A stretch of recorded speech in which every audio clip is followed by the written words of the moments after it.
Good morning, Year 5. It's Mr. Turnbull here for your last English lesson of the week. It's Friday the 5th of February, and Mr. Turnbull sometimes likes to call that Friday. Our learning objective is to retrieve information from the Roald Dahl text, The Witches. And we're going to be looking at different types of questions as we go through this lesson that we'll go through in the next slides. So because it's been a little while since we looked at the witches, because we've been doing some different tasks, some poetry writing this week, which you've done really well on, well done.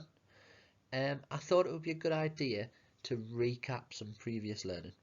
So if you haven't read chapter 3 or you're struggling to remember it, I've put a YouTube link. I will put that on the Teams document and you can see it here on the video.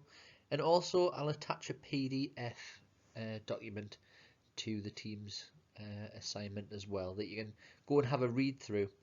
You could also play the video and read along with it. I find that really helpful, and it's always good to have a little read back anyway because it's a really good book.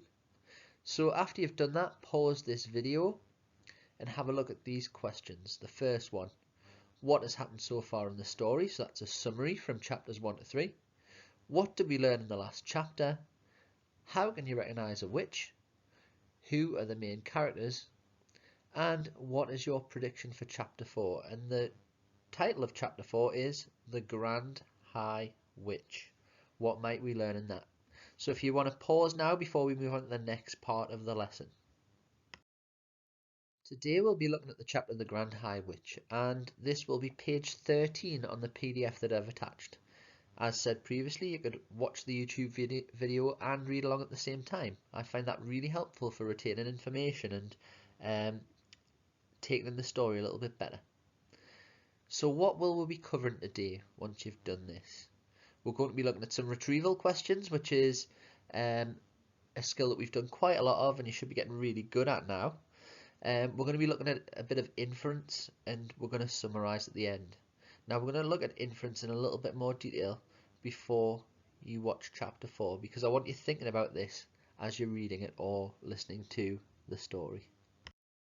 When we're looking at inference questions, we've really sometimes got to be detectives, like in this picture here when we're reading our books. So sometimes we'll have to work out what is meant in a text. The technical term for this is inference, although it is also referred to as reading between the lines. This is where you'll need to look for what is suggested rather than just what is being stated clearly or obviously. Detective skills are required.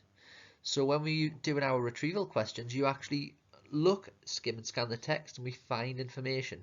This one we've got to really have a bit of a deeper thought and really try and think about this more in depth. So let's have a look at the type of questions or the possible types of questions that we might get when we're looking at this text. So depending on what you are reading, you'll find different things inferred, and these could be a general fact or precise piece of information, emotions and feelings, the author's opinions or feelings. To infer successfully, there are a number of things you should do. For example, look for clues or references in the text.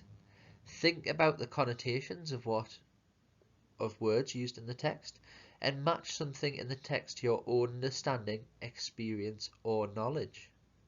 Okay. From our knowledge of the text so far then, which of these do you think we're probably going to find or be asked about in this chapter? A general fact or precise piece of information, emotions and feelings, or the author's opinions or feelings? There could be more than one. What do you think?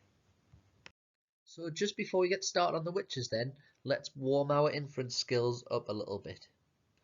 The men walked down the streets to the mine with their heads bent close to their chests. In groups of 5 or 6 they scurried on.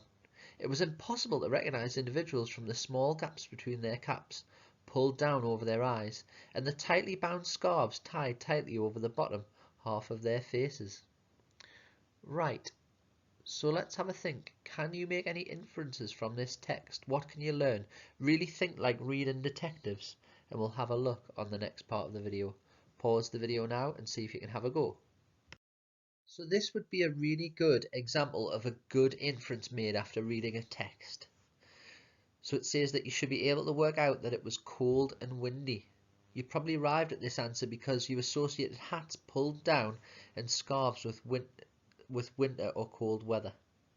You know from personal experience that people keep their heads down when walking against the wind, and the author gave you another clue with the word scurried, which suggests the men were hurrying to reach their destination. And I think we actually used the word scurried to describe the witches at some point in one of Miss Slater's lessons. Could you pause the video at this point, follow the link that's on Teams or for the PDF to read the story. Once we've done that, we're going to have a look at some of the questions that you're going to be answering, remembering as you read or listen that we are going to be answering some inference questions, so it's really important that you pay really close attention and be thinking about the story all of the time.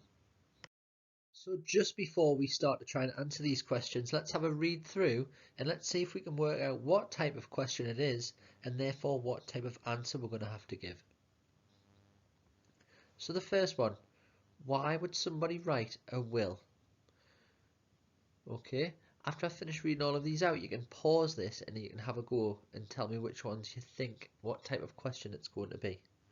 Find and copy the line which tells us how the boy felt when he thought he may have to stay with someone other than his grandma. Number 3, read the paragraph starting, the grown-up step on the slug and squish it. Why would Grandma continue to tell the stories about the witches and what they have done to children when it's making the character nervous? Why does the boy picture himself as a pheasant? Why might he be doing this? What do witches in America turn children into and why? What does all-powerful mean? When the boy tells his grandma about the visitor in the garden, why might she look down at her missing thumb? And the last one, summarise the key events of the chapter. So just have a quick think, what type of answer are you going to have to give for each one? So these are the different questions that we're going to be asked today. I've got the first one down as a retrieval question.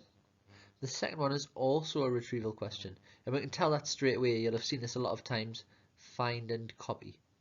The next one I've got down as an inference question. So remember, we're going to have to use the skills that we've rehearsed again in this lesson to answer this question.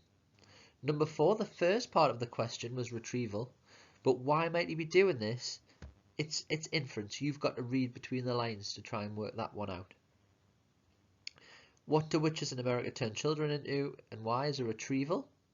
Number 6, what does all-powerful mean? This is a bit of a vocabulary question, but you could use your inference skills and try and read the words in context to work this one out.